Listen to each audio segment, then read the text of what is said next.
해보세요. 오늘은 제5회 스터디 존 스튜어트 밀 자유론을 하겠습니다. 네. 일단 자유에는 인간의 자유라는 본성적 측면과 시민으로서의 자유라는 사회적 측면이 있는데요. 네. 존 스튜어트 밀은 당연히 시민으로서의 자유에 대한 얘기를 하고 있겠지요. 그러니까 이제 자유라는 것은 이제 인간이 존재하기 시작한 때부터 언제나 문제가 되어 왔는데 두 사람 이상이 모이면 거기에서는 필연적으로 자유와 관련된 문제가 대두될 수밖에 없습니다. 우리가 자유라고 하면 그것은 보통 사람들 사이에서의 자유, 즉 시민적이고 사회적인 자유를 의미합니다. 인간의 본성론과 관련된 자유, 즉 인간 개개에 있는 그 자체로 과연 자유로운가 하는 의미에서의 자유를 가리킬 수도 있지만 이것은 철학이나 신학에서 의지의 자유 또는 자유의지라는 문제로 다뤄지고 있다고 합니다. 자유론에서는 시민적이고 사회적인 자유를 다루겠다고 공식적으로 천명했습니다. 인류는 이제 다수 대중이 자유를 향유할 수 있는 시대인 근대가 도래했기 때문에 이 시민적 자유를 본격적으로 공론화할 때가 온 것이라고 선언한 것입니다. 시대적 배경을 얘기해 보겠습니다. 예. 존 스튜어트 밀이 태어나서 활동하던 때는 산업혁명과 계몽주의라는 사건이 나타났던 시기입니다. 정치적으로는 종교의 자유와 시민적 권리 회복을 위한 법안들이 나타나고 산업 자본가와 노동자 계층이 형성되어 정치 참여를 요구하는 의회 개혁이 나타나고 철학적으로는 관념론, 유물론, 실증주의, 공리주의 등이 유행했다고 합니다. 그래서 이제 계몽주의 시대 17에서 18세기의 계몽주의 시대가 마무리되면서 프랑스 혁명이라는 결과물이 낳고 그 직접적인 영향 아래에서 근대 국가와 근대 시민사회가 본격적으로 형성되어 가고 있던 때였어요. 게다가 아메리카 대륙에서 미국이라는 신생국가의 독립선언이 있었으니까 이제 유럽의 어느 국가보다 더 민주적인 하나의 거대한 민주주의 국가가 나타난 거죠. 그래서 이제 프랑스 혁명과 미국의 개국이 이제 존 스튜어트 밀에게 이정표가 된 거예요. 존 스튜어트 밀의 이제 사상 같은 거를 이제 정리하면 철학과 윤리학 분야에서 제러미 벤담의 영향을 받아 공리주의를 자신의 모든 사상의 기초로 삼았어요. 그래서 이것은 자유론의 토대가 되었습니다. 인간 정신은 토론과 경험을 통해서 잘못을 시정시킬 수 있는 능력을 지니고 있고 다른 사람들에게 피해를 주지 않는 경우에는 개인의 행동은 다수와 다르다는 이유로 박해를 받아서는 안 된다는 전제 아래 다수의 전횡으로부터 개인의 자유를 보호하기 위한 사상의 자유, 선택의 자유, 결사의 자유를 강조했어요. 그러면 존 스튜어트 밀의 사상을 네 가지로 얘기해보면 첫 번째 공리주의 많이 들었죠? 밀은 질적 공리주의 만족한 돼지가 되기보단 불만족한 인간이 되는 것이 낫고 만족한 돼지. 바보가 되기보다는 불만족한 소크라테스가 되는 것이 낫다. 근데 우리 고양이 들어. 난 고양이가 되고 싶지만 도덕적 규범과 의무를 질적으로 더 높고 고귀한 성격을 지니는 행복 추구와 연결했어요. 두 번째 경제적 민주주의 자본주의적인 기업들을 노동자들의 협동조합으로 대체하는 것과 같은 경제적 민주주의를 주장했고 정치적 민주주의 대의정부론이라는 책을 냈는데 시민들의 광범위한 참여와 개화되고 유능한 통치자라는 두 가지의 기본적인 원칙을 옹호한 내용이었대요. 그 책은. 당연히 두고 가치는 긴장 관계에 있을 수밖에 없죠. 시민의 광범위한 참여와 유능한 통치자라는 개념은 당연히 긴장 관계에 있을 수밖에 없는데 누군가는 존 스튜어트 밀을 엘리트 민주주의자라고 보고 봤는데 또 어떤 사람은 초기의 참여 민주주의자라고 볼 수도 있었대요. 그러네. 둘 다 맞는 말이에요. 그러니까 비난하는 사람은 너는 엘리트 옹호자야 이러는 거고 들긴 했어. 옹호하는 사람들은 이러는 거예요. 그렇구나. 대중은 정치적으로 무능하긴 하지만 특히 지방자치 차원에서 정치에 참여할 기회가 주어진다면 그러한 무능력은 결국엔 극복될 수 있을 것이라 봄. 노동 조건이 개선되기 위해서는 인구 억제 정책이 필수적이라 믿었대요. 이때 얘는 인구를 오직 노동자 계층의 수를 가리키는 것으로 인식했다고 합니다. 여성의 네 번째는 많이 시대적 상황. 그때는 좀 그치. 많이 그랬어. 네 번째는 여성의 해방. 이건 아내의 영향을 많이 받았겠죠. 여성 해방은 사회를 근본적으로 쇄신시켜줄 위대한 변화 중 하나. 남성과 여성이 대등적으로 함께 살아가는 것이야말로 인간의 진정한 미덕. 평등만이 미덕들과 능력들을 개발하는 것을 가능하게 해주기 때문에 여성도 남성과 동일한 자유를 누릴 수 있어야 함. 마지막으로 자유로운 읽기 요약이에요, 그냥.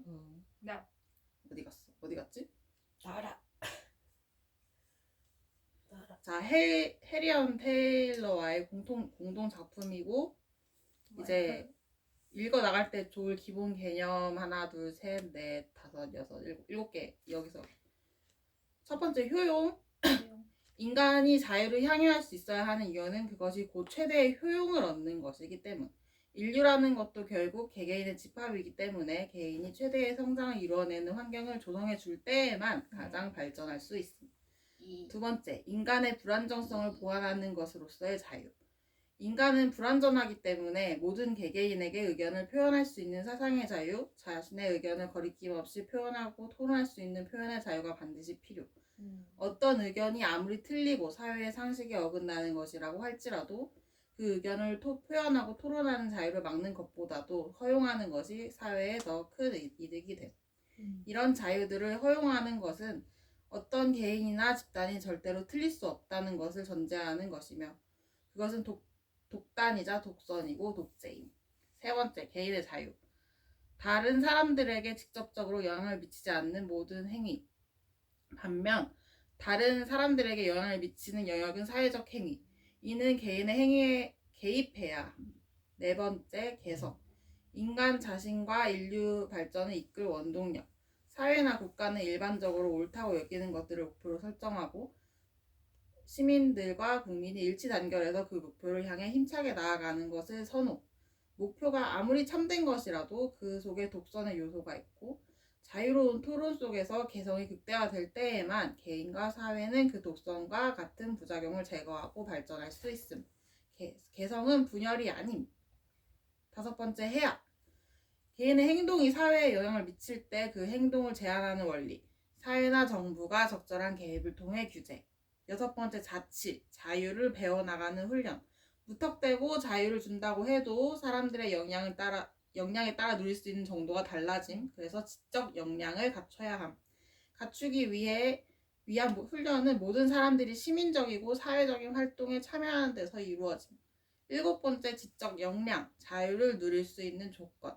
자유로운 교육을 통해 미숙한 사회와 대중이 성년 상태로 성장하고 발전할 수 있게 돕는 것이 정부와 통치자의 소임. 꾸준히 발전 중. 여기가 해제 끝입니다. 알겠습니다. 꾸준히 발전하고 있죠. 나는 책을 다 안 읽었고 3주가 지났는데 책을 안 읽었어? 안 원래 읽었어? 시간이 길수록 그렇습니다. 놀라군요. 자, 2주 해야 돼. 이 사람이 안돼, 저번 주에 일이 있었어. 자유롭게 의견을 형성하고 거리낌 없이 그 의견을 표현하는 것이 반드시 필요한 이유.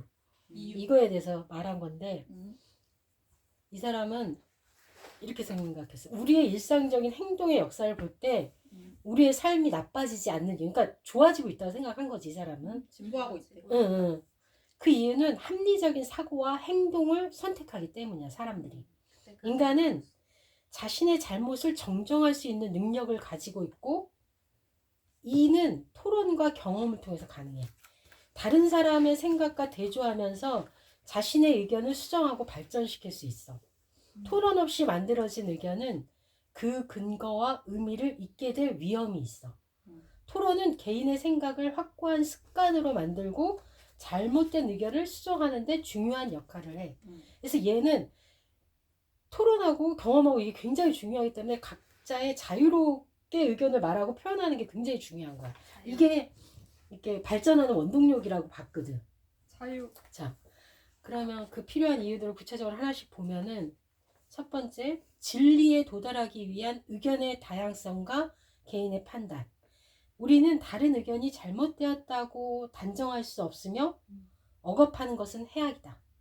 권위를 앞세워 억압하려는 의견이 진리일 때도 있다. 그럼에도 그들도 오류가 없이 완벽할 수 없다. 다른 모든 사람이 판단할 기회를 뺏으면 안 된다. 전 인류를 대신해 어떤 문제를 대신 결정해도 안 된다. 자신의 독자적인 판단에 대한 자신감이 부족할수록 대개는 세계의 무오류성에 암묵적인 신뢰를 갖고 의지하게 된다. 그러니까 이게 뭐 종교나 이런 거 얘기하는 거야. 우리가 속한 세계에는 종교 얘기를 되게 많이 국가 시대를 얘기하는데 국가 시대는 사실 많이 있어. 엄청 많아. 근데 그 가운데 우리가 신뢰하고 있는 세계는 그냥 전적으로 우연에 의해서 결정된 거야. 그러니까 이게 옳아서 결정된 게 아니란 얘기지. 맞나요? 다양한 의견들이 자유롭게 표현되어야 진리에 더 가깝게 갈 수 있어. 그리고 두 번째, 사회는 구성원들에게 개인적, 사회적 미덕에 순응하도록 강제하려는 경향이 있어. 이는 법률 제정을 통해서 개인에 대한 사회의 권력을 부당하게 확장하려는 시도를 계속해. 사회의 힘을 강화하고 개인의 힘을 약화시키려고 하는 거지. 권력은 의견과 선호를 다른 사람에게 강요하려는 경향을 보이고 이에 대한 대처는 권력을 약화시키는 방법밖에 없어. 그리고 세 번째, 인간의 성장과 발달. 인간의 정신과 감성을 강요된 종교나 권력의 틀로만 형성하려는 시도는 위험하다. 이는 일부는 수용할 수 있지만 강제로 주입되면 저급하고 비굴한 성향의 인간을 만들어낼 수 있다. 그들은 신에게 권력에 복종할 수는 있지만 최고선의 개념을 이해하고 실천할 능력이 부족하다. 인간은 여러 면에서 스스로 성장하고 발전하려는 존재이다. 인간은 미리 정해진 일을 정확히 수행하는 기계가 아니라 자신의 경험과 토론을 통해 진리를 탐구하고 발전하는 존재이다. 진리의 일부를 전체 진리로 만들려는 배타적 요구는 비판받아야 한다. 인간이 다른 인간과 구별되는 가치는 그 사람이 무엇을 하는지 뿐만 아니라 그것을 어떤 태도로 하는지가 중요하다. 이거는 그거야. 그러니까 처음에 어떤 종교나 무슨 이념이 생길 때는 그 시대에 치열한 어떤 그 시대의 문제에 대해서 얘기하면서 그게 생긴 건데 그게 지나고 나면 이게 그냥 책에 있는 언어가 되잖아. 그래서 이 사람들은 막 실천적 언어인데 맞아. 딱 그건 것 같아. 나도 그 부분이 기억에 나. 실천적 언어였는데 나중에는 그냥 책에 있는 언어인 그 거지. 이후에 믿는 신도들은 그냥 책에 쓰여 있는 거를 겉은 아는데 그 속에 무슨 대화가 있어서 이런 말들이 나왔는지는 모르니까 그걸 잘못 적용시키고 할 수도 있는 거지. 오해를 하는 자기 편의대로. 그래서 인류는 오류의 가능성이 있어. 항상. 그렇지만 자기 양심이 확신하는 것에 대해 그거에 따라서 행동하고 자신의 의미를 이행해야 한다. 정부든 개인이든 가장 진실하게 자기 의견을 말해야 한다. 확신이 있으면서도 의견을 머뭇거리며 실천하지 않는 건 양심적이지 않고 비겁한 행동이다. 절대적으로 확실한 건 없지만 인간으로서 살아가는 목적에 대해서는 충분한 확신을 가져야 한다. 우리는 우리 자신의 행동을 이끌기 위해 우리의 생각이 옳다고 가정할 수 있으며 그렇게 해야 한다. 일단은 그런 것 같아. 지금의 이 상황에서 내가 옳다고 진실되라고 얘기하잖아. 진실하게. 내가 옳다고 하는 거를 말하고 행동하고 거기서 무언가 부딪혀서 뭐 토론을 하든 경험을 하든 그 안에서 또 뭔가가 바꿔지는 건데 이거를 하지 않으면 실천하지 않고 이걸 내뱉지 않고 하면 뭐 아무것도 저기가 없으니까 그걸 하라는 말인 것 같아요. 네, 정리했습니다. 이게